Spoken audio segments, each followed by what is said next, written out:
Thanks so much, Charlotte, and thanks everyone for joining us. So I'm just here to welcome you to the second event in the Toward Transformative Justice Community Roundtable series on race, racism, and policing that's hosted by the Northwestern Prison Education Program. So I'm the director of this program, and it's the only program in the state of Illinois that provides a comprehensive liberal arts education to people who are incarcerated. The aim of the roundtable is to open space for conversation on these very urgent topics and to bridge research, legal work, policy, and community activism in addressing them. Promoting reflection and transformation on racism and policing is of special importance to NPEP, given the disproportionate impact on the lives of our students and their families. And the roundtable discussions will be held twice per month throughout the summer, so you're welcome to join us for the remaining 4 that we will be hosting. And with that, I'm going to pass it over to Arturo to welcome the speakers. Hi everyone, I'm Arturo Chang. I'm also a member of the Graduate Student Advisory Committee at NPEP, and I'm going to introduce the speakers in the order that they'll be presenting today. So first we have Joey Mogul. He's a partner at the People's Law Office in Chicago.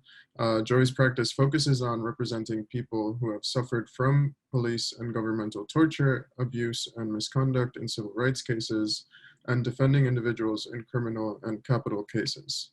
Joey has represented Chicago police torture survivors for over 20 years, directing the Civil Rights Clinic at DePaul's University College of Law as well. Joey has successfully represented a number of Birch torture survivors in their criminal post-conviction proceedings and in federal civil rights cases. So we're really excited to have Joey today. Thanks so much for joining us. We're really looking forward to your comments.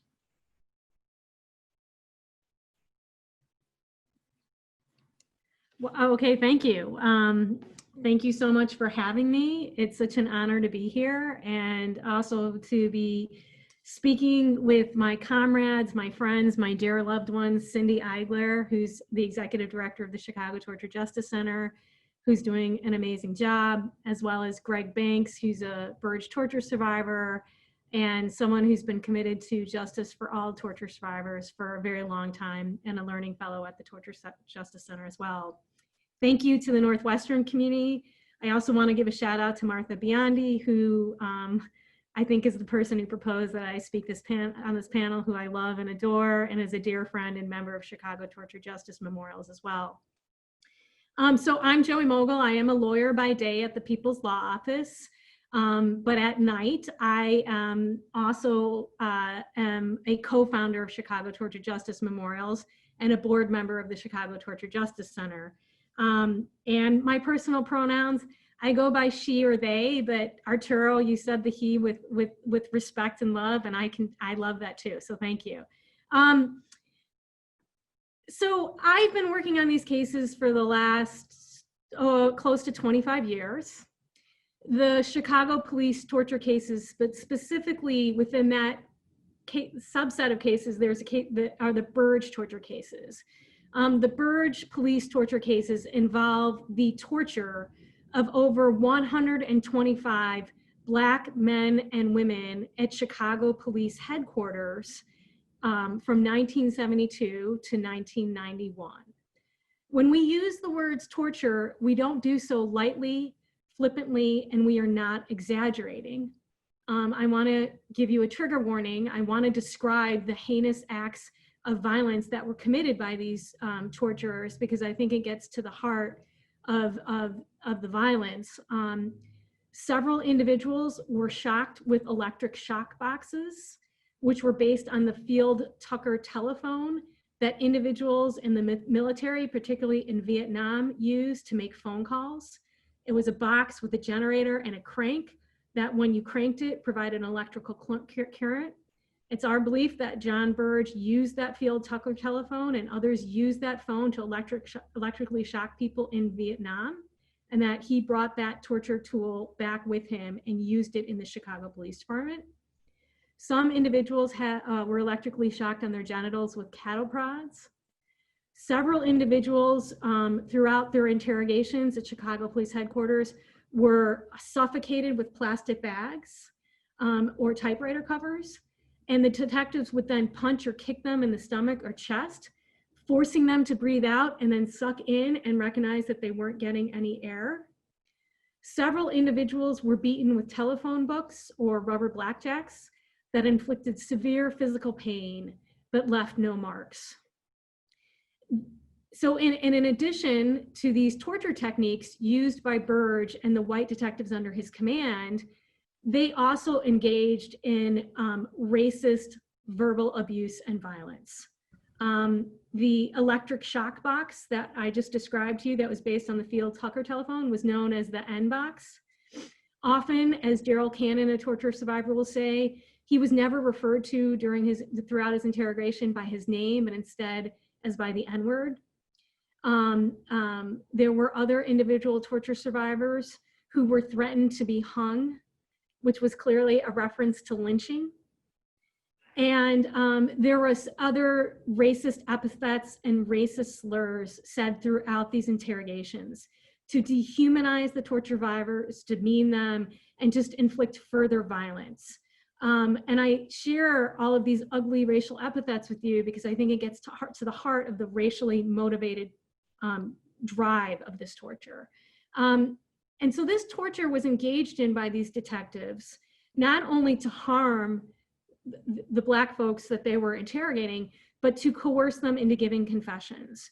And those confessions were then used against people in their criminal cases to not only convict them, but in the case of 11, to send them to Illinois' death row. And so what would happen, and this was back in the 70s and 80s, is that individuals would be tortured. They would give a coerced statement. And I want to be clear, some of these statements were false, others were not. It does not matter whether someone was innocent or not. It is illegal pursuant to state law, federal law, or international law to torture someone into giving a confession. And those confessions should not have been admitted into court. But what would happen is that the torture survivors would go and they would bring things known as motions to suppress. And they would then testify and they would speak their truths about the torture they endured during their interrogations. And then routinely, the white detectives would get up in court and they would lie. They would deny that they or others engaged in acts of torture. It's what has been commonly known as test-lying. And the judges routinely, for decades, would credit the testimony of the white officers over the testimony of the Black individuals tortured, and would then deny the motions to suppress, and that's how the confessions were used and admitted against them. And so for years, the torture survivors were coming forward saying, this heinous act of torture occurred to me, and no one believed them. And that is part of the trauma and harm that we are still contending with to this day. And they are still contending with to this day. Eventually, the truth came out when Andrew Wilson, who was one of the first known torture survivors, who was accused of killing 2 white Chicago police officers, was brought into Area 2 Police Headquarters in February of 1982. And during the course of his interrogation, he was electrically shocked. He was burned with cigarette butts. He was beaten badly all around his body, leaving several marks. And while he was electrically shocked, he was handcuffed against a radiator. So every time he got shocked, he would flinch and he would then get burned along his chest and thighs. And the fact that the officers went so hog wild on him and left so many marks is what, there are dramatic pictures of Andrew Wilson's torture. And that helped kind of prove and document what happened to Andrew and how he was tortured. And he's one of the rare cases in this pattern and practice of cases where people have these torture marks. What also happened, so Andrew Wilson ended up going to court. He brought a motion to suppress. Despite the overwhelming physical and medical evidence showing that he was tortured, he lost his motion to suppress under Mayor Richard M. Daley's command. He was the state's attorney at the time. And then Andrew Wilson ended up getting the death penalty. He appealed his sentence. Simultaneously, he brought a pro se lawsuit in federal court. And then that's when my office, the People's Office, came in and started to represent Andrew Wilson. And it was during the course of that civil rights litigation that an anonymous police source wrote to the office and corroborated that Andrew Wilson had been tortured and directed the office to go look into other individuals' cases. And that's when members of my office went and started to interview other people, and then they started to make the picture of this pattern and practice of torture. And then ultimately, Andrew Wilson's death sentence was, in conviction, was vacated. He was remanded. He was ultimately convicted of murder, but not of the death sentence. And he ended up, losing his civil rights case and losing his civil rights trial, eventually appealing and getting a settlement. But it was during the course of Andrew Wilson's civil rights litigation that this truth came out. Fortunately, though, people didn't leave justice to the courts alone, where all these torture survivors were losing time and time again, and instead they took to the streets. And at that time, back in the early 90s, there was a campaign to terminate John Burge from the police department, using all the evidence gathered in Andrew Wilson's civil rights litigation, and they prevailed. They were able to get Burge terminated from the Chicago Police Department, and essentially the city of Chicago admitting that Burge and others engaged in acts of torture. It was huge. But basically, no one wanted to do anything else at this point. No one wanted to re-examine all these cases. No one wanted to grant leave to the scores of other torture survivors who were behind bars, who had their torture confessions used against them. And so what happened is the movement kind of migrated over to the capital cases. There were then at that time 10 torture survivors on death row, Burge torture survivors, and they in fact organized themselves. They called themselves the Death Row 10. And they started to organize their family members to go out to the community, to go to religious organizations, and to cry about the torture they suffered and how unfair and illegal both their convictions and sentences were. And they were very popular. And at that time, that's when people really started, and I have to say, the activists really pushed the attorneys on this, saying we need to hear directly from the torture survivors. And lawyers, you need to get out of the way and stop advising your clients not to speak, because the truth must come out. And so that's when people really started to do these live from death row calls, following in the footsteps of Mumia Abu-Jamal. And people were calling in, and torture survivors were speaking live at these events, which is very profound. Eventually, at that time, this movement around the Burge torture cases and the racism in these cases merged with a movement that was challenging the death penalty here in Illinois. And at that time, this was back in the early 2000s, this was at a time when there were more people found on death row to have been innocent than to have been guilty. 13 people had been exonerated on the basis of innocence, 12 had been guilty. And meanwhile, we knew of the racist dynamics of who in fact got the death penalty and who didn't. And it was, the numbers are stark in terms of just how racist the death penalty was being enacted, both here in Chicago and across the United States. So at this point, I'm getting notes, but I see it's not time. I think I have 10 minutes. But at the time, torture survivors merged with the anti-death penalty movement here in Illinois and came together and sought a massive clemency campaign. And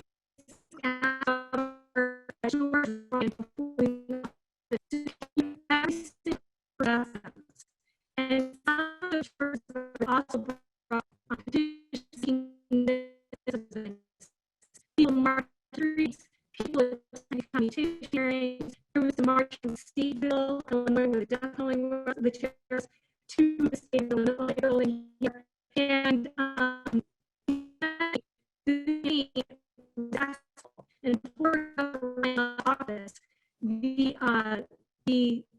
entire death row was every single person, and 4 of the Burge torture survivors were pardoned on the basis of their innocence. And again, I really think it's important to share this campaign because people did not leave justice to the courts alone, which did not provide and redress, not provide justice to people, the Burge torture survivors behind bars. But when people took this extrajudicial action, they used this clemency component, which we are now using today to try to get people out from prison so that they don't die death sentences from COVID. They were successful. prosecutors, which were successful, and a campaign to bring these cases to the United Nations Committee Against Torture. And though that campaign was successful, 2006, the UN Committee Against Torture, in fact, granted relief to the Burge torture survivors. And essentially what it did was it found that the US government, not our local authorities, but our US government was responsible for taking care of these cases. And they found that there was a limited investigation and a lack of prosecution with respect to the Burge torture cases. And they called on the US government to bring the perpetrators to justice. A year and a half later, John Burge, the torture ringleader, was indicted. And he was charged with perjury and obstruction of justice. He could not be charged for his crimes of torture that he and others committed because the statute of limitations on those crimes expired decades ago. But he could be charged with the crimes of perjury and obstruction of justice because he had testified or he had answered interrogatories under oath where he lied that he and others engaged in acts of torture. And in 2010, he was found guilty of all 3 counts of perjury and obstruction of justice. Now, many people would say that this profound way, that this was the ultimate form of justice. I can tell you, as someone who advocated, who pushed, who organized for Burge's conviction, it was a hollow victory. It did not bring any redress to meet the material needs of the Burge torture survivors or their family members or the Black communities that were terrorized and affected by Burge's torture regime. And I raise this now because, again, we're in a moment where we see this heinous racist police violence going on. And we see these calls for prosecutions of the police officers. And I understand that we want accountability, and these officers need to be held accountable. But what I can tell you is I think these are very fruitless efforts. And I think we have to be looking for more redress and reparations to meet the material needs of the torture survivors and family members and affected Black communities. And we cannot continue to put our eggs in a carceral system and a legal system that's based on targeting Black people. We need to think of bringing resources and material needs to people, the Black people who are affected by police violence and who have been devastated by the police violence, okay? So after Burge was convicted in 2010, and thinking about reparations, which was a call put out by Stan Willis, who was a founder of Black People Against Police Torture, he had called for reparations for the Burge torture survivors and in these cases. I helped form a group called Chicago Torture Justice Memorials. And essentially we wanted to raise one component of reparations, which was and we wanted to imagine how would we publicly memorialize the Burge torture cases? How do we depict the heinous racist violence of this torture? While simultaneously, how do we do justice to the perseverance and resilience of the torture survivors, as well as the struggles for justice? And so what happened is we started off as kind of an art group, and we put out an open call for people to submit their speculative memorials. We ended up holding an art show in 2012, where 70 different people submitted speculative memorials. And it was an amazing art show held at the Art Institute of Chicago's school on State Street. And as part of that memorial, I had done a first draft of the reparations ordinance. And I have to imagine it was speculative. I never imagined that we would file that ordinance. Well, after we got a lot of input from torture survivors and community members, and we held another art show where we asked people to imagine what reparations look like, Rahm Emanuel came out in response to the settlement of 2 Burge torture survivors cases in 2013, where he asked if the settlement of those 2 cases amounted to an apology for the Burge torture cases. And he said, yes, that he was sorry for the torture, but, you know, and that this was a dark chapter in Chicago's history, but we really had to move on. Well, in light of him making what I considered, and many of the torture survivors considered, half-hearted, insincere apology, which was all talk and no walk, that's when we ended up filing the reparations ordinance. And we then ended up getting over half of Chicago City Council to support the ordinance. And we then built a campaign working with Miriam Kaba, the most ultimate organizer in the United States. I've had the profound opportunity to work with. She's the best. We worked with Miriam Kaba and Bosnia. We worked with We Charge Genocide, and We Charge Memorials worked with Amnesty International USA. And we ended up launching a campaign that the reparations legislation passed through Chicago City Council in 2014, 2015, at the first height or first wave of hate during the Black Lives Matter movement, shortly after Ferguson and the killing of Eric Garner and Sandra Bland.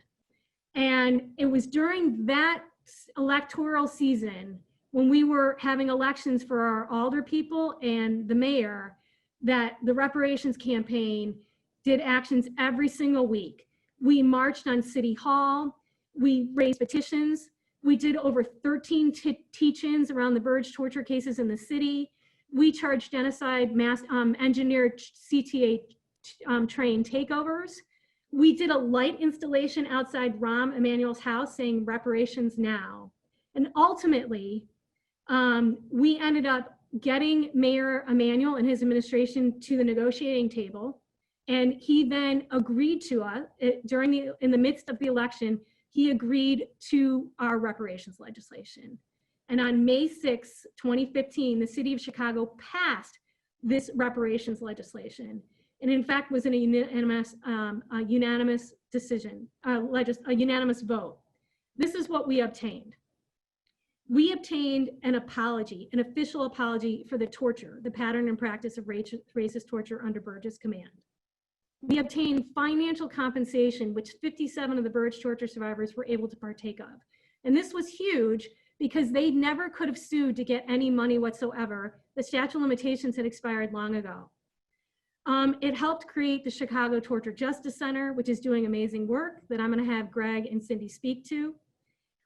It created a curriculum taught in Chicago public schools to all 8th and 10th graders around the Burge torture cases, police violence.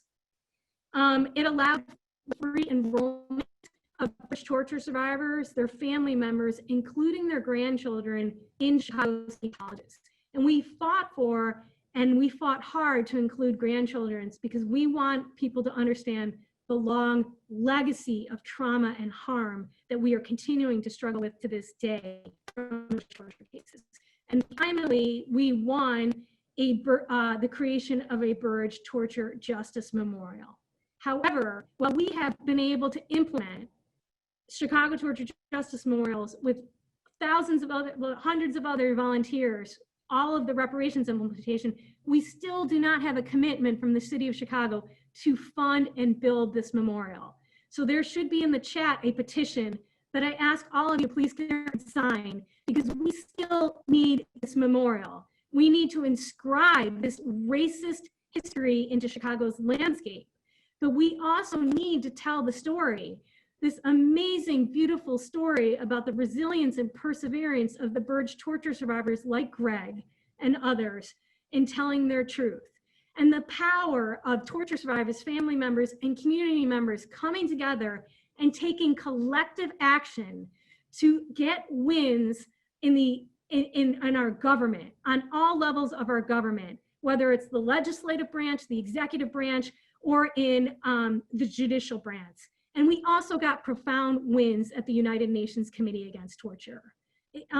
So I'm gonna just say in conclusion, you know, I'm a lawyer and I litigate, and I do like litigating, but the power of taking action alongside and with my brothers and sisters who are torture survivors and my friends and comrades who are organizers, that has been more empowering and healing and effective than anything else I've done in the courts. You know, I'm sorry, money is just never enough. You know, even a verdict is never enough. You know, the torture survivors for years talked about how they did not feel believed. But when they came to our organizing events, and Greg, you tell me if I'm wrong, but when you come to our organizing events or you go to the Chicago Public Schools and you realize that we have created these communities of care, of believing and of love, and you're embraced for your truth and your resilience. That level of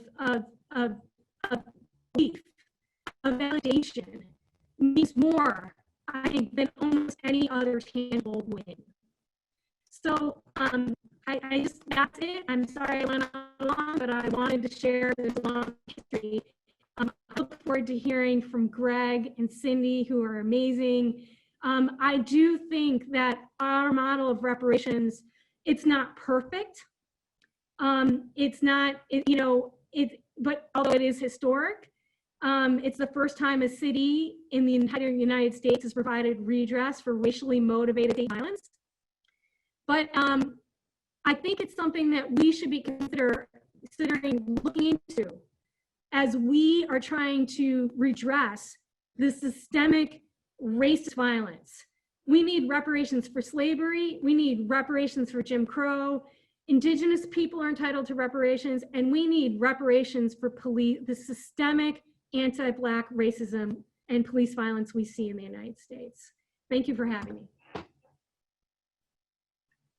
Thanks so much, Joey. And now we're going to hear from Gregory Banks, as Joey mentioned. Greg is a learning fellow and activist with the Chicago Torture Justice Center.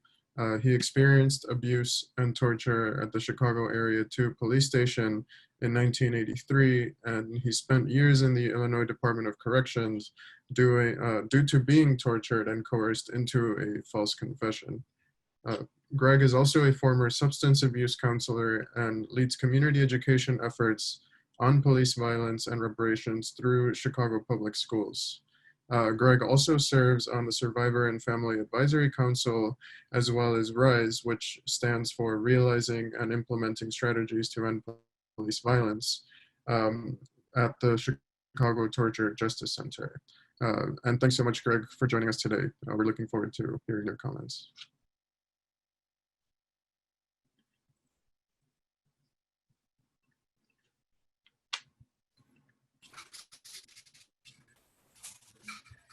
Thank you. Great introduction. Thank you for that. Can you hear me? Can y'all hear me? You can hear me? Okay. Oh man, every time I get to this point to tell my story, it's really, really hard. When Joy was talking, I began to cry again. I'm always crying because it still hurts. It's been 38 years since that happened, or no, 37 years since that happened, and it still affects me today. That still, I don't know if I ever get over what I've been through. But as long as I'm on this planet, as long as I'm living, I will do everything that I can to change America, because America needs to, and we need police reform. We need to change this criminal justice system. It needs to be reformed because it doesn't work, and it hasn't worked. And in 1983, I was 20 years old. That night that I was arrested and taken to Area 2 violent crime on 111 Ellis on the far south side of Chicago, I had no idea that I was about to go through an ordeal that would change the course of my life. And so that ordeal, that horrendous ordeal, changed the course of my life. And so when they took me into an interviewing room and left me there for hours, my thoughts was, I think I'm going home. I'm gonna go home. I'm going home. But that didn't happen. I was arrested at approximately 8:30 that evening rather, transported to Area 2 Violent Crime and taken to an interviewing room, stayed there for about 4 or 5 hours. Then 3 detectives came and removed me from that interviewing room and took me into an adjacent room, and they set me down in the chair, handcuffed. Remember, I'm handcuffed all through the ordeal. And Sergeant Byrne said, "We know you did it. We just want you to tell us why you did it." And so when I persisted in denial, he took out a nickel-plated .45 and stuck it in my mouth and said, "You know what we're talking about, to blow your head off." So I still persisted in denial. And when I continued to persist in denial, he took out a black flashlight, maybe 12, 13, maybe 14 inches long, probably. And he hit me across my chest. I fell out. Well, he hit me in my chest, my stomach. I fell out of the chair. He hit me in my back. And then Charles Grunhart, which was the oldest of the three, began to kick me, step on me. And so when they asked me again, when I persisted in denial, Peter Dignan, and I said that he was the one that I would never forget. He said, "We have something special for niggers." And he took out a plastic bag and he put it over my head. And I couldn't breathe. I didn't know if I was gonna make it through that night. I didn't know. They took the bag off my head. He took it off and they exited the interviewing room. I have no idea how long, because I passed out. I have no idea how long that they were gone. They came back and did the same thing again.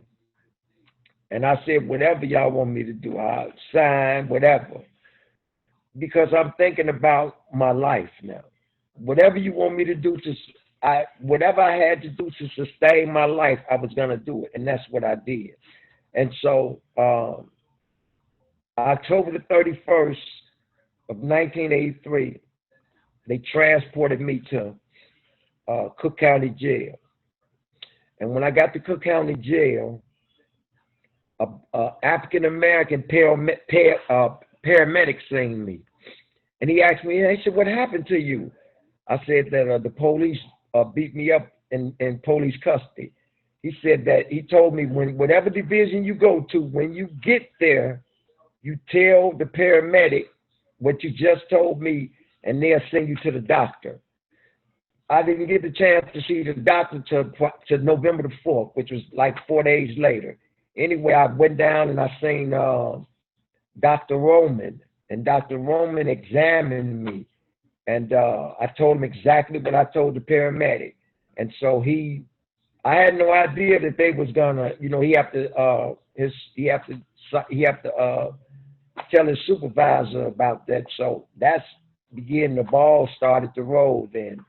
So at that time I was in Division 5. They shipped me to Division 6, which was another division. And 6 months later, I was a woman by the name of Sharon Tom came to see me. She was from the Office of Professional Standards. And she asked me what happened to me that day, and I told her. And so she asked me, could I identify the detectives that did that to me? And I told her, yeah. So she said that she would bring an array of pictures down there to let me see them. I mean, to let me see if I could identify them. And so she come back 2 weeks later, and I did. But anyway, I didn't. So I stayed in county jail maybe 2 years before I went to trial. Subsequently, I was convicted and sentenced to 50 years in the Illinois Department of Correction. That, the day I got sentenced, I will never forget that day because my whole family was there that day. And I'm looking at I'm looking at my mother, and when I seen my mother break down, I didn't know what to do then, but I think that in itself that hurt me more than anything. I was transported to prison maybe a couple of weeks later. I went to prison, and I was assigned to go to Pontiac Correctional Center. I went to Pontiac, and I don't, while I was in Pontiac, I think that the thing that saved me more than anything, I went to school.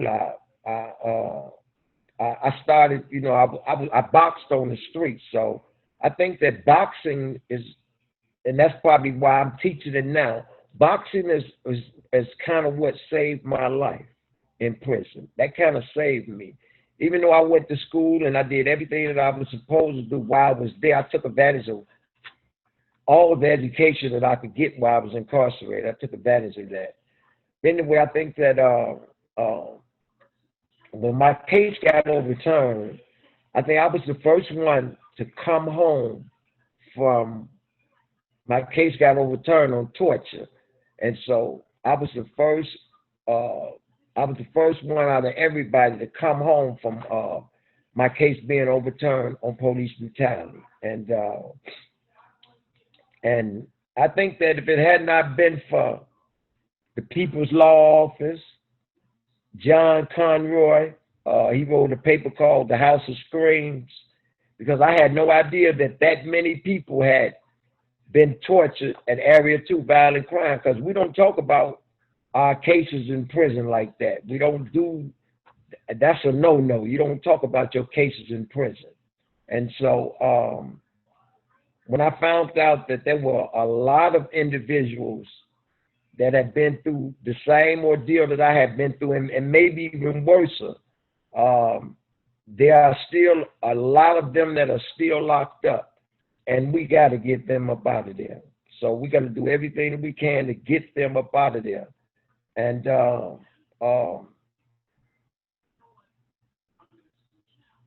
I'm just going to do everything that I can. I'm not going to stop. Nothing is going to stop me from advocating, for those men and women that are still incarcerated. And I'm going to do that until there's no more breath in me. So thank you. Thanks so much, Greg, for joining us today and for giving us your perspective. Just as a reminder for everybody, please feel free to send me your questions through the private chat under my name, Arturo Chang. Thanks again, Greg. So now we'll move on to our next panelist, which is Cindy Eigler. She is co-executive director at the Chicago Torture Justice Center, and her work is nationally recognized for building local movements to end mass criminalization and improve the daily lives of individuals targeted by the criminal justice system. Cindy organizes from the principle that the communities most affected by criminalization should lead the movements for change. Her work with generative somatics seeks to recognize the many impacts of individual and systemic trauma and centers people's healing and transformation as part of organizing. Cindy has organized in Boston, Chicago, New York, Texas, and the United Kingdom at both state and national levels. Thanks so much, Cindy, for joining us today. Thank you all for having us. It's always hard to go after Joey and Greg, but I will do my best to wrap up.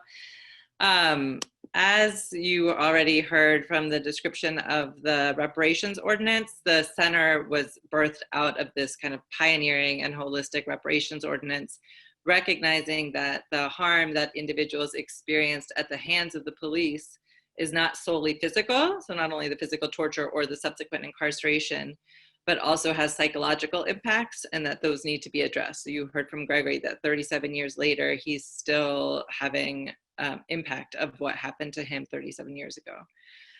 So some of the ways I just wanted to start off kind of understanding the approach of the center. So the center is the first and only center in the United States to provide services to domestic torture. So we really are creating a new model, a new framework, a new approach.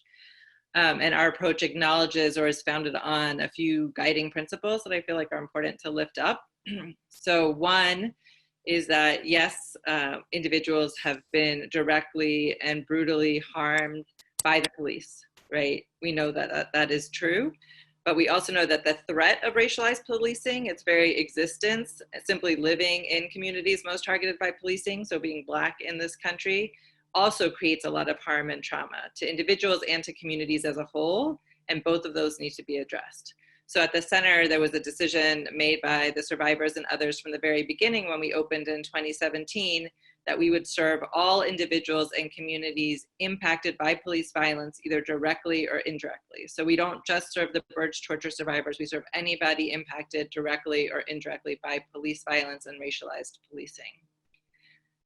Two is that also we know that, yes, inhumane, horrible, it's just even hard to imagine the amount of physical harm that was done to individuals. And that continues to be done because we know it didn't end with John Burge. But we also know that so many of the wounds go beyond the physical, right? And that a lot of them are actually invisible. So we know that, yes, trauma impacts our physical well-being, but it also impacts our social, emotional, and spiritual well-being. And we have to address all of those impacts. So the approach at the center is pretty non-traditional. We do have a clinical team and we offer one-on-one counseling and support groups, both at the center space and out in the community or at people's homes. But we also offer a range of other services that we see as equally important to the healing process. So we have craniosacral therapy, acupuncture. Greg talked about the boxing program that he's running at the center to help people really feel their power and feel their body again. We had a Freedom Songbook program where we're developing protest anthems together and using song as a way of connection and healing. And we do arts. We have the Speakers Bureau that goes into the schools where people are able to tell their story and be believed, and that experience in itself is very healing. And then we organize through our RISE meetings, our RISE monthly community meetings and other things. So there's a slew of programs that we offer. And really the important thing to lift up is the multiple ways we approach and address healing at the individual and the collective level. And then the third thing that I think, to think about our approach is that we believe that our health, and particularly in the case of the center, our mental health is inherently political. So one of the questions that had been posed to us by some dear friends, and now a question that we're often posing, is who does it serve when we are unwell? And what becomes possible when we are well? So recognizing that there's an agenda there, right? And so at the center, we heal not only to feel better, obviously we want to feel better, but we also heal for the sake of building towards liberatory and transformative justice and futures. Knowing that trauma and the way that society controls the distribution of trauma, so controlling the distribution of trauma to mostly Black and brown communities, can leave us feeling powerless, isolated, and really just unable to even imagine alternatives or connect to what we dream and to what matters to us. So as we heal individually and collectively in community, we can regain our agency, our power, our connections, and are actually able to start creating and dreaming new systems of care and accountability into existence. So that's the work that we're doing at the center. We describe it as a politicized healing lens, saying we heal, we dismantle, and we create. Those are kind of the ways that we are talking about the work of the center. And I imagine that one of the things that people have heard, and Greg really talked about this really articulately, is that we know that healing is a process. It's not an outcome. We don't, it's a continuous path or process of healing that has many kind of ups and downs along the way. And it's a lifelong process. But when we're talking about trauma caused at the hands of the police, right, at the hands of the state, in so many ways, it's really its own beast. And to think about how we approach that trauma, because it's a trauma that is ongoing. Not only because of the nature of how trauma manifests, but because police are everywhere. Chicago, I think, is the second most police city in the United States. And the threat of being harmed, killed, or disappeared by the police is ever present, particularly for Black and brown communities. Even at the center, we're located in Englewood, you leave the center and you immediately see multiple police officers and cars zooming in and out at the grocery store, at the pharmacy. And so when the trauma and the threat of harm is ongoing, it really, for us, we believe it becomes part of our clinical approach that we must also be naming, challenging, and dismantling those systems that cause harm. Because without that, it's hard to imagine how healing is even possible, right? There was somebody who visited the center once, and after hearing us describe it, she kind of summed it up really brilliantly, just saying that, oh, all I see, all of your political work is deeply healing, and all of the healing work is deeply political. And I think that really does sum up how we operate. I think too often we are told, so I have 20 years of organizing experience, and I've always been told that, you know, organizing happens over there and the healing happens over here in this room with an expert for an hour if you have the resources.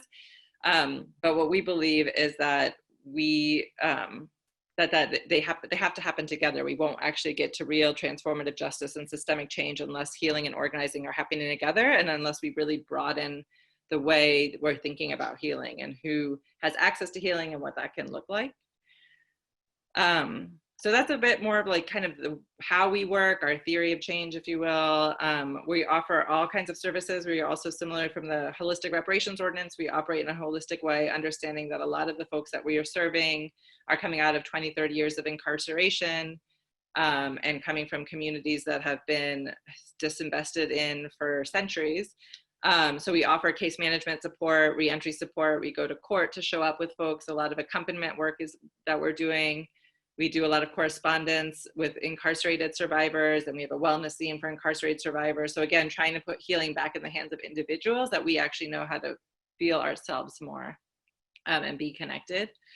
And then we, like I said, I think at the beginning, we're not only serving the Burge torture survivors, we're serving also survivors of other police torture way past Burge, and then other groups, people who are connected or impacted by police violence. We have Justice for Families at the center, which is a group of family members whose loved ones have been killed by the police. So they're a part of the center's work.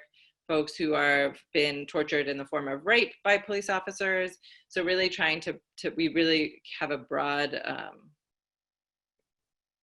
we serve a broad group of people. We have a low threshold in terms of who we're serving. And what we're trying to do is make those connections about what police violence and torture actually look like along the spectrum. So, because I think Greg mentioned that, you know, you don't talk about that inside, it's hard to make those connections. And so that serves the master, is that we don't realize that our harm is connected to other harm. And so what we're trying to do is really show where all these intersections happen, and that all state violence, whether direct or indirect, is harmful and traumatizes communities and is intentional, right? And so how do we just name that and dismantle that? So I think there'll be a lot of time for questions. I didn't want to get too much into all the nitty and gritty of this center, and so I'm happy to answer more questions. I know I had been asked to talk about ways that folks can get involved.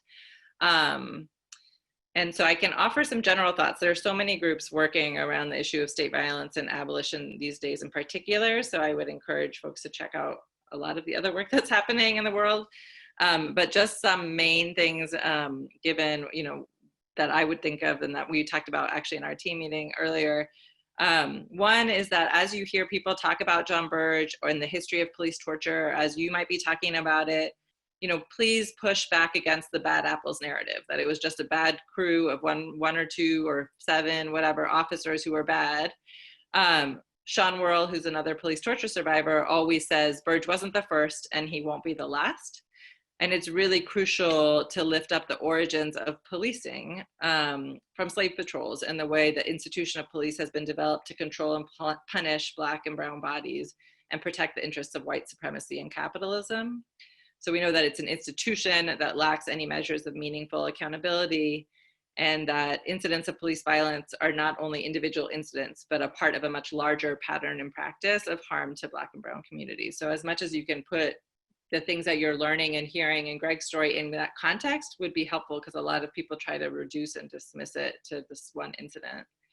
Also, as I think Greg, and you heard from Greg and definitely a little bit from Joey, that there are still at least 100 torture survivors who remain incarcerated. So not everybody has won their freedom.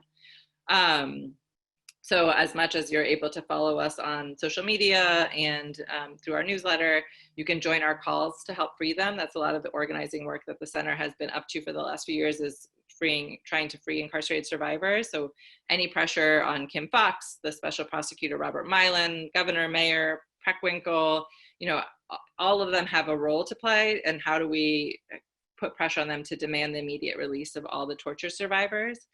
Often the narrative they want us to believe, again, is that Burge was bad, he did something bad, it's over, they apologized, this ordinance got passed, we're done with it. But what we actually know to be true, and Greg and Joey, you know, can talk way more about this, is that they were hundreds of other officers and prosecutors and district attorneys and policymakers and mayors who were complicit in allowing this to happen over a 20-year period, and who are still complicit in keeping folks incarcerated. You can also follow through social media. You can join our calls to defund the carceral system. So we've made calls to defund CPD and to defund the carceral system as a whole. From the survivor's perspective, you know, Greg and the other survivors we work with know not only the harm that policing causes, but the harm of jail and incarceration and reentry and electronic monitoring and parole and all of the other pieces. So we want to defund all of that, defund the carceral system as a whole, and put that money back into communities, into the things that actually keep us safe and connected. There's a petition, I think, going on our Facebook page now, trying to pressure mayors to defund the police. And you can join. We had a protest 2 weeks ago. You know, when there's actions, everything's on our social media page, and you can join our calls and help amplify the message. And then I'm almost done. I would also just remember, you know, I think people often like to talk about police violence in this organizing context, and it's really important as much as possible to lift up all the trauma that racialized policing causes to individuals and to communities and through over generations, and demand that the city really show up and support the work of the Chicago Torture Justice Center and the building of the memorial, because those are really important ways of naming that trauma and making sure it doesn't get invisibilized and erased from our memory. And then for those of you I don't know, I think there's students and academics and a mix of people. I'm not exactly sure who is all on this call, but we do have a speakers bureau. Whenever the pandemic ends or through virtual, you can always invite a survivor or family member to come and speak to your class. And that would be great. And so that's another way to get involved and just help spread the word. If you're able to become a monthly donor, that's a gift of sustainability that helps keep us going when our support from the city is always tenuous. So we appreciate we want everyone to be part of our community to really create new worlds and communities of care and accountability. I think that's all I got. Amazing. Thank you all so much again for taking the time, for speaking to us today. I'm sure we all learned a lot. I personally learned a ton. Thank you so much.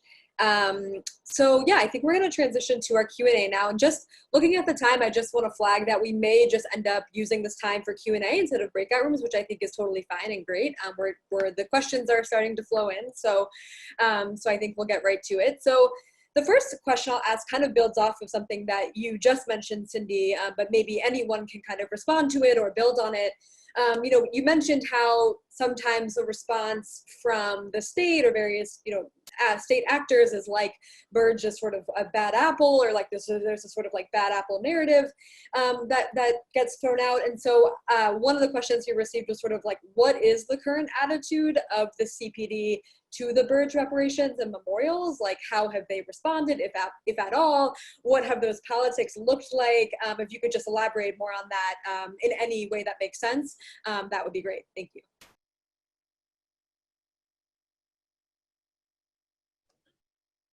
Okay, Cindy, Greg, do you want me to go first? Okay, well, so it's not exactly monolithic. What I can tell you is that the FOP, the Fraternal Order of Police, which is the police union, has always defended Burge. They paid for his defense at different points. After Burge passed away, the then head of the FOP came out and said that he essentially believed that Burge was given a bad rap and that he was not, you know, he was falsely accused of all the things that, of torture, essentially.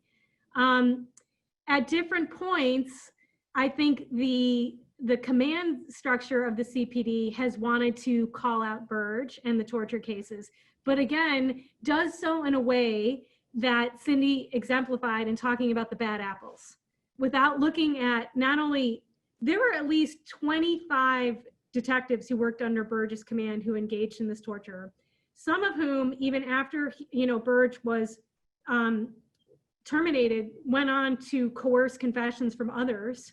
We are still working to exonerate those folks and get them out of prison. But there was a huge code of silence here, right? While there was an anonymous police source, and there were a few officers who came forward, not a single one of them have come forward and said, let me tell you the full truth about what occurred in these cases.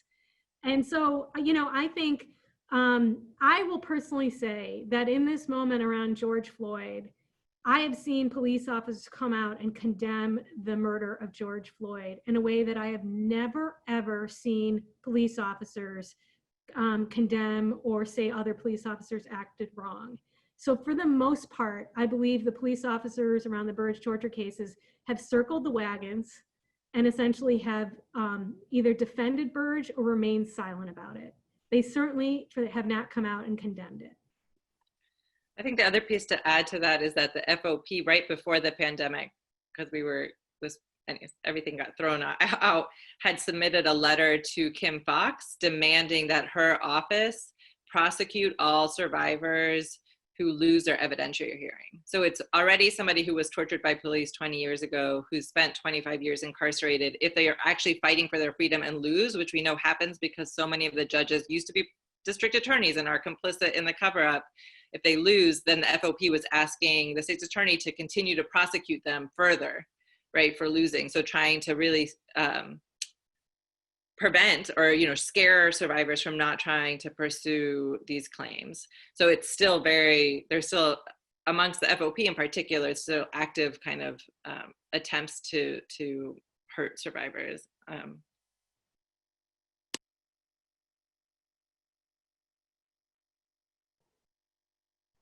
All right, thank you both so much. I guess maybe a really quick follow-up to that, because it's another quick question on this, is were charges ever brought against police officers who were just like complicit in this process by covering up or just like not saying anything, do we know of any other kind of charges that have come forward other than Burge himself? Yeah. In the Burge torture cases, no, there were none.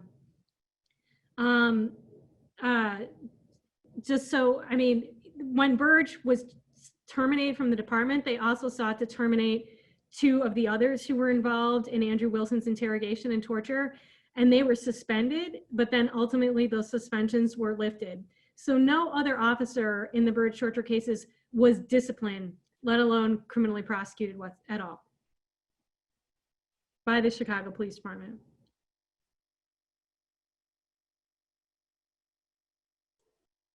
Thank you. Wait, can I just add, because I see that Jessica Marshall is here, and I want to give a shout out to Jessica Marshall because she was working with Chicago Public Schools to help create the Burge torture curriculum. So I want to give a big shout out to Jessica Marshall.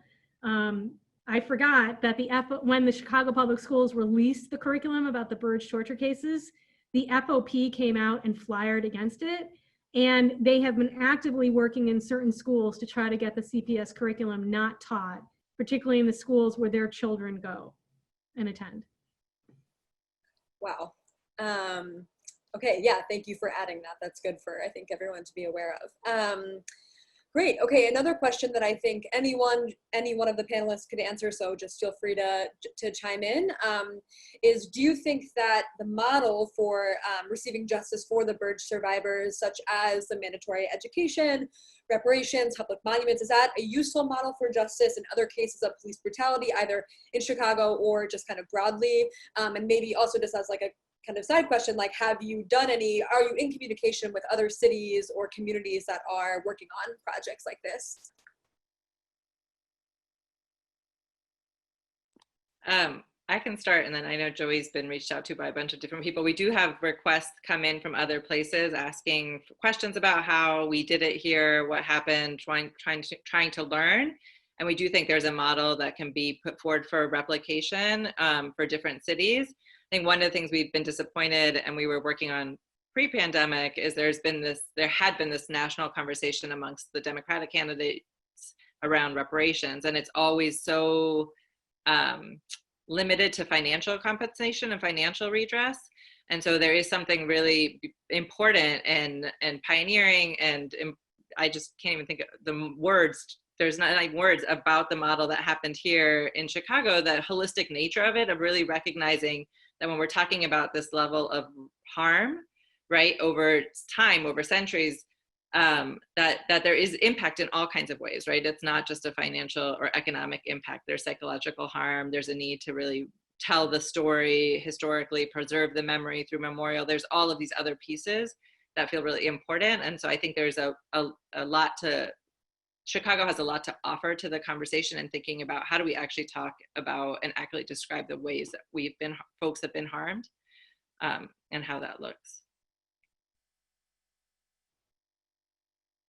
Greg, you want to chime in?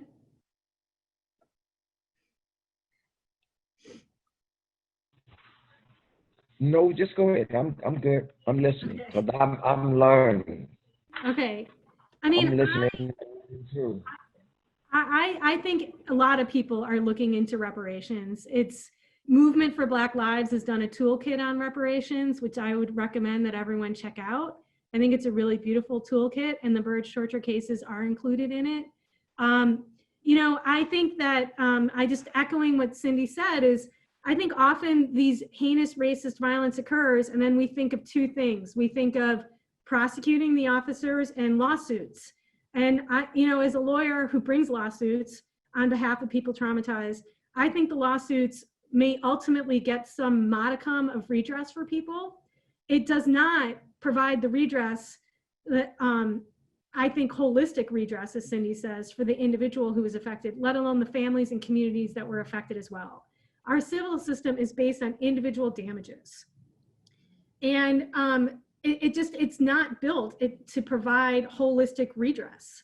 And so I think reparations thinks about both material redress as well as symbolic redress, and ways of trying to look at the harm and who was affected, both directly as well as symbolically and as a community. And so I think it's a really important structure for us to think about and to invest in. I also think, you know, as we are hearing these conversations about defunding the police, right? Defunding the carceral system. You know, I think a lot of people are seeing and coming to the point and recognizing that we can keep, you know, the city of, I think it's the Chicago Police Department used to consume 40% of our budget. And we don't see we don't see our lives and our communities becoming any freer or safer from violence. I think we need to see a massive reinvestment in communities, particularly Black and Brown communities. And we need to see investments in alternatives to violence programs, okay? And that includes state violence. We need to see education, childcare, healthcare, both mental and physical, right? We need not just job training, we need job creation. Reparations is a model that you can look at and think about in terms of a defund and an invest or disinvestment investment campaign. Let's stop putting money in the carceral system. Let's start putting money into individuals and community systems that we think will bring us more freedom and safety from violence. Thank you both. That was great. All right, so this next question is specifically for Greg. So first, the question writer says, thank you for sharing your story. When you first began speaking out, what was the biggest challenge you faced in getting people to listen? Was it indifference or something more like unwillingness to believe it could be so bad?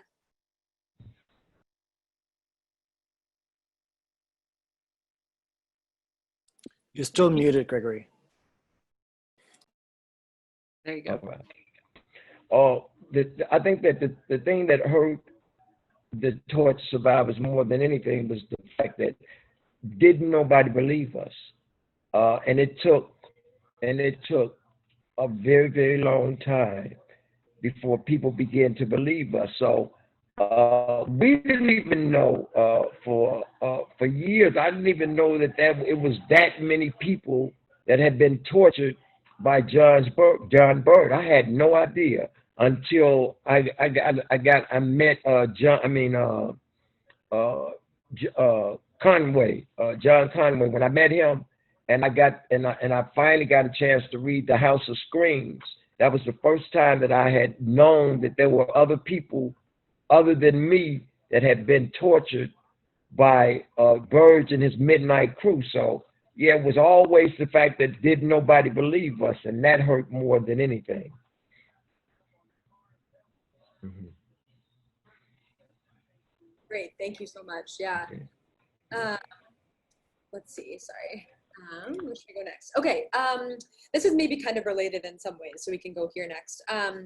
So the question is, what strategies could we use to speak to family, friends, communities about police torture as a systemic practice and not an exception?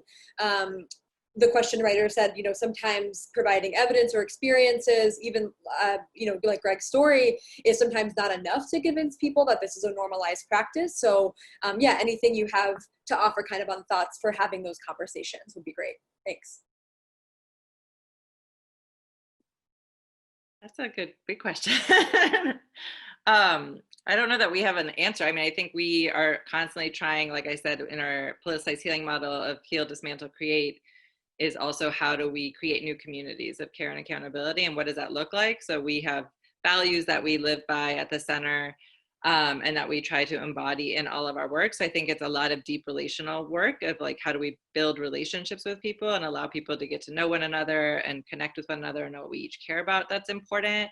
And then we're also intentional about our learning. So one of the things that we did, for example, is that we had a Breaking the Bars book club. We read Invisible No More by Andrea Ritchie. On the outside, there was a community of us reading it, and Greg was part of that community. And then with incarcerated survivors on the inside, we were able to get books into folks on the inside, and we used the study guide that Andrea and others had created that was excellent already to prompt questions and discussion. And that was one of the ways, I mean, we wanted to talk about gender-based violence. We wanted to talk about what that looks like and the impact. And a lot of the survivors are men. And so, you know, we had been coming up against, like, how do we also help folks understand that what happened to them also happened to women and in different ways, or to folks who identify. And so we used that kind of discussion of like, how do we actually learn together and read together and interrogate together and be able to be in that level of community over time to help. And I think it really, you know, Greg can talk more about it, but it, you know, it moved people, I think, to see and to be in conversation. And then we also watched Feminist on Cell Block Y.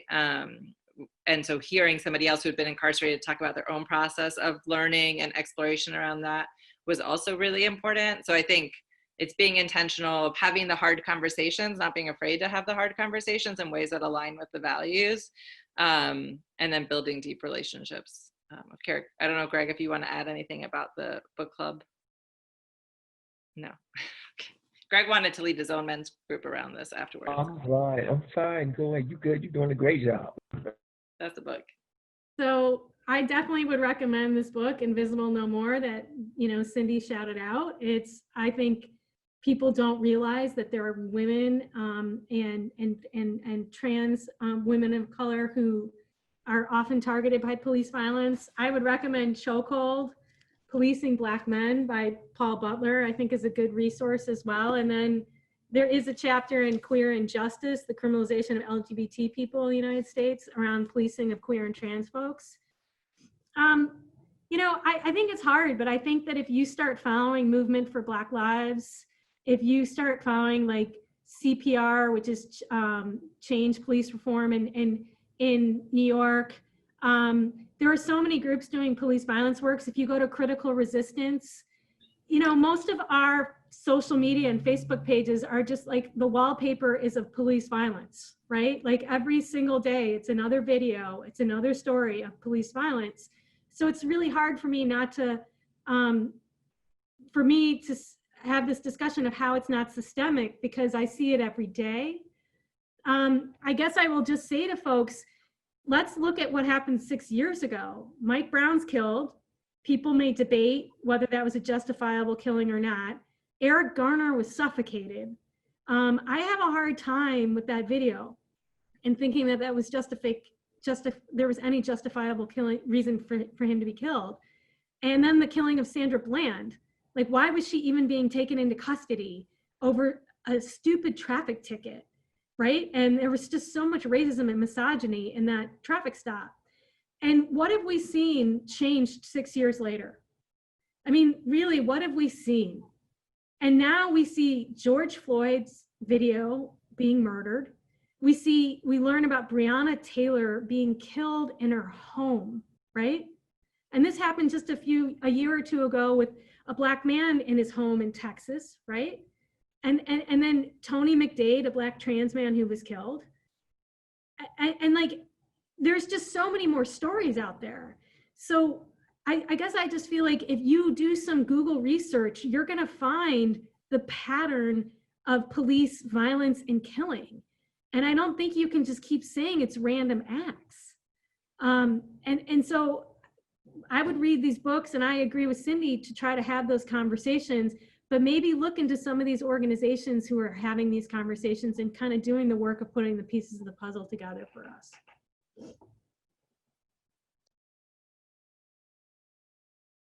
You're muted. There's a site that I want to go to. The site is killedbypolice.net, and there are a lot.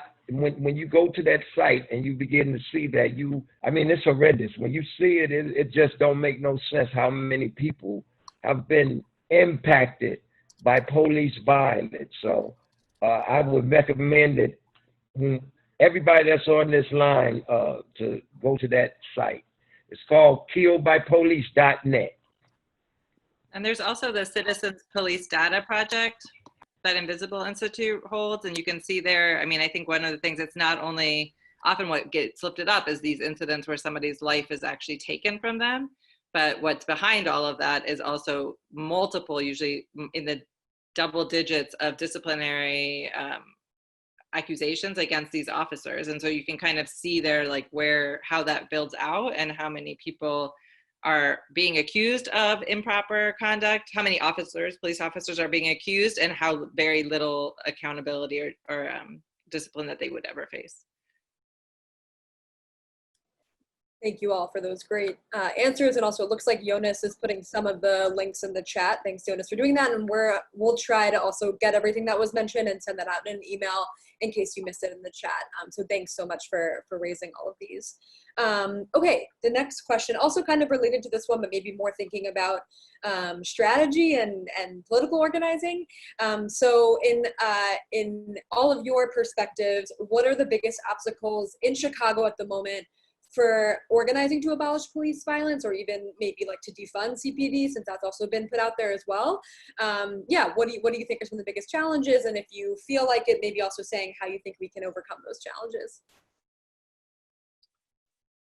I can speak from the perspective, especially like thinking of the healing work that the center is doing. Like, I think that we don't often, and this has been my own journey in my past 20 years, is like we don't often realize how much we've internalized these systems of harm and oppression that we're fighting, and how much they actually show up in us. So we're swimming in these waters, and because we're in the water, we don't actually see that we're swimming in it, right?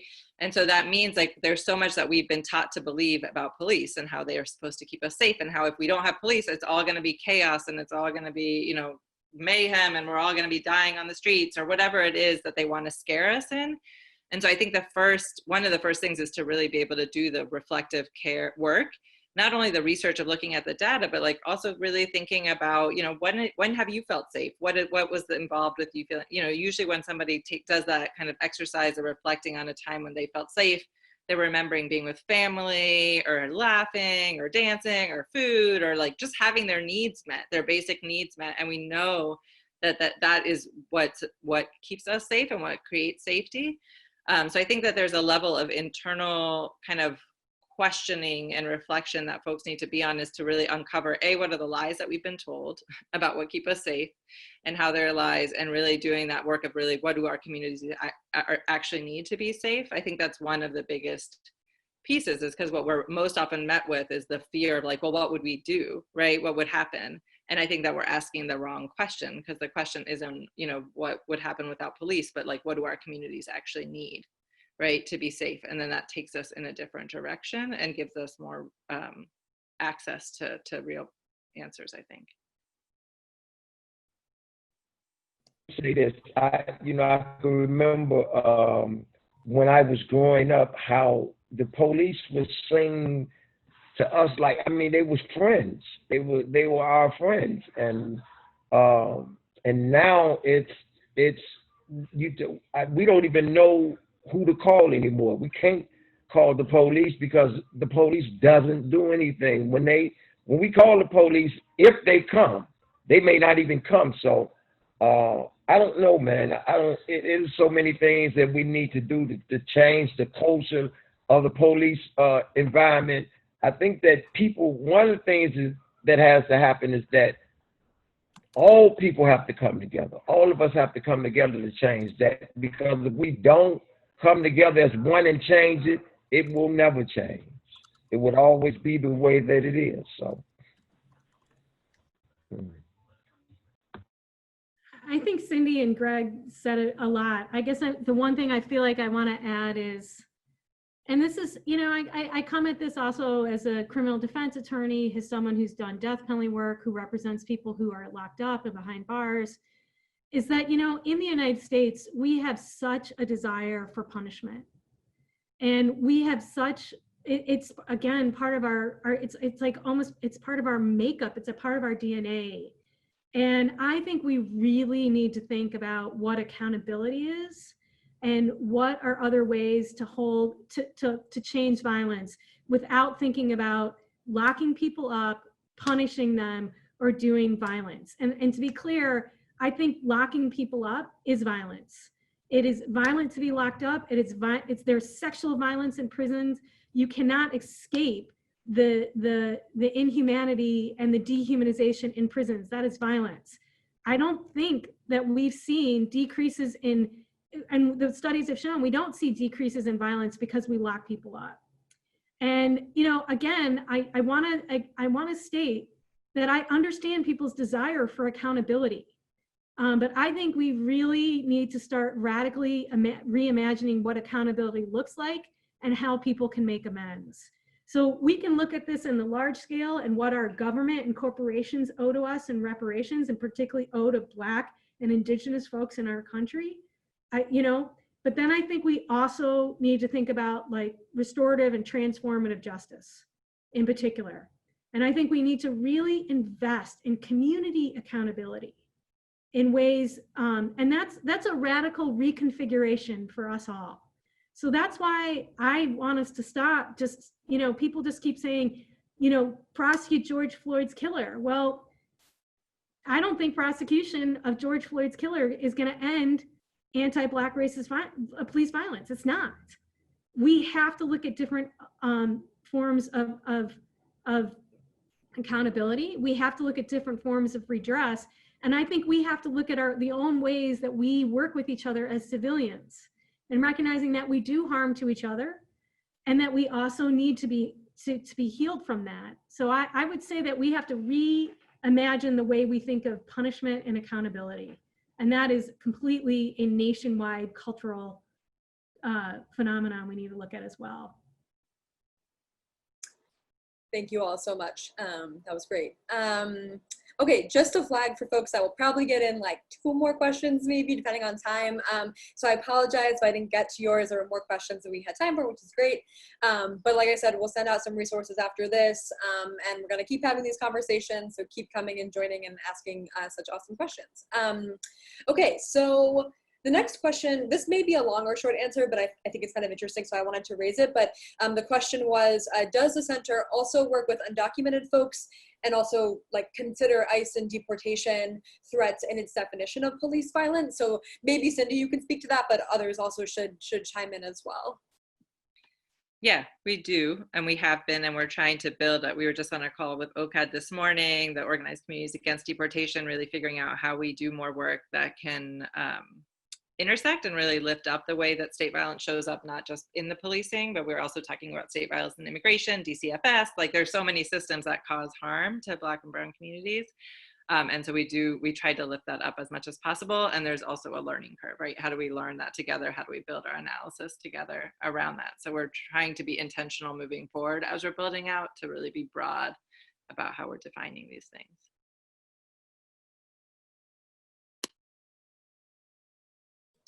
Great, thank you. All right, let's see. So I guess another question is actually kind of related to what's going on at Northwestern right now. So the question is, how could or should we be pressuring Northwestern to listen to, there's currently a student-led petition to have Northwestern cut ties with CPD, EPD, and also to defund NUPD, the privatized police campus force. So that's an ongoing campaign. Some folks on the call may have heard about it, and maybe someone can drop the petition in the chat if they'd like. But yeah, but I guess maybe it's sort of just like, do you all have any thoughts or advice about how we can pressure Northwestern from your own experience organizing around police violence, police torture? Yeah, any way you want to respond to that would be great.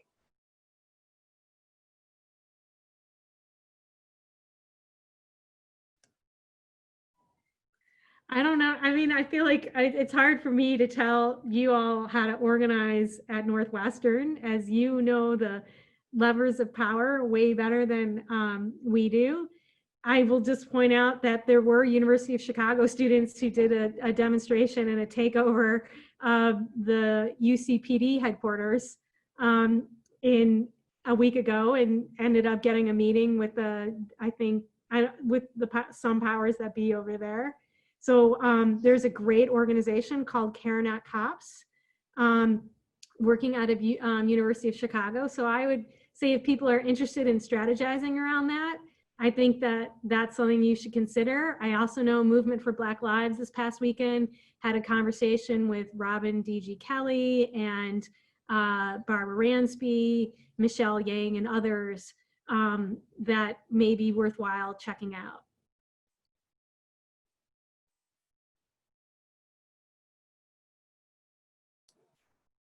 Awesome, thank you. And there was, just as community information, there was actually an action that some Northwestern students took last Friday. So there's definitely organizing happening, which is exciting. So yeah, follow along on the petition for more info on that if you are a Northwestern affiliated person who wants to get involved. All right, looks like we have time for maybe one more question, which is great. So I'll try to sneak one in here.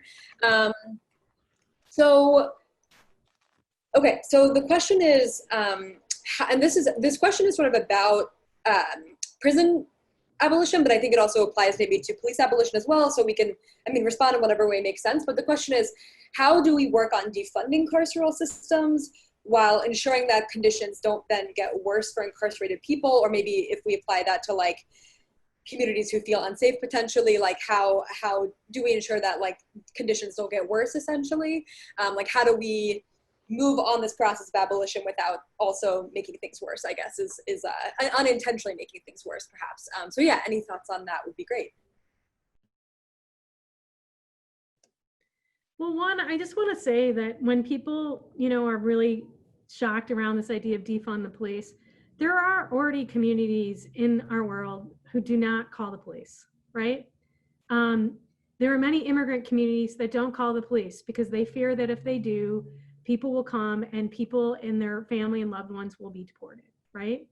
I can tell you, Andrea Ritchie in Invisible No More discusses often, there are queer and trans folks of color who often don't call the police because they have in the past when suffering hate violence or intrafamily violence, and they've just been inflicted with more violence.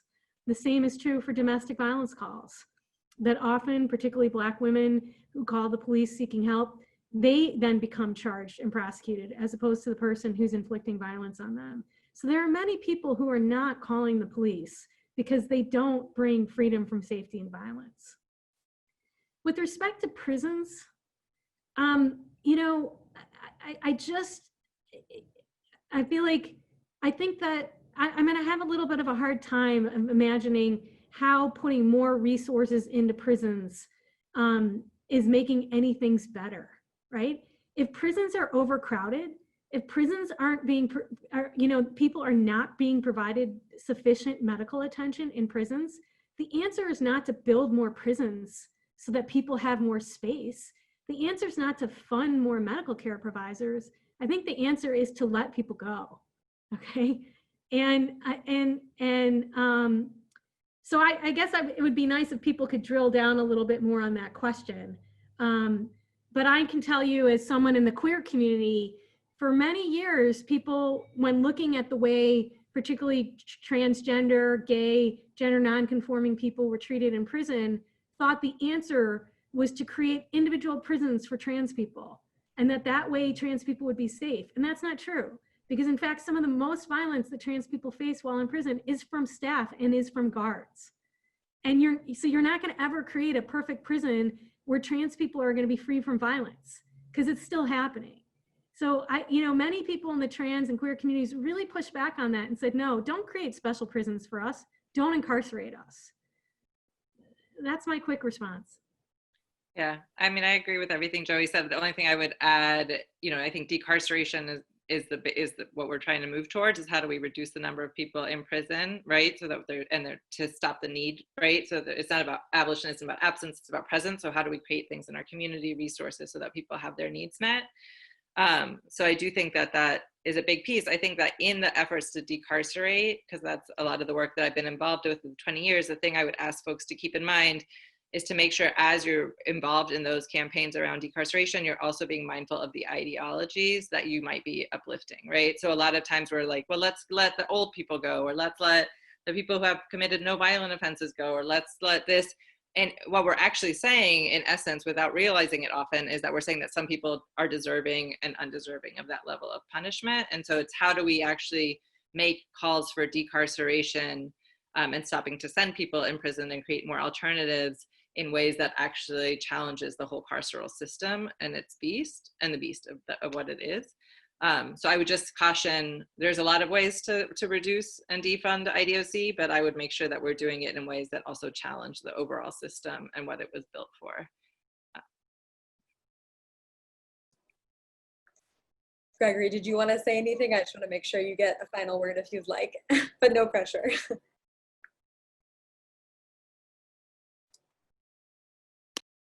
Oh, I think you're muted. I can try to unmute you.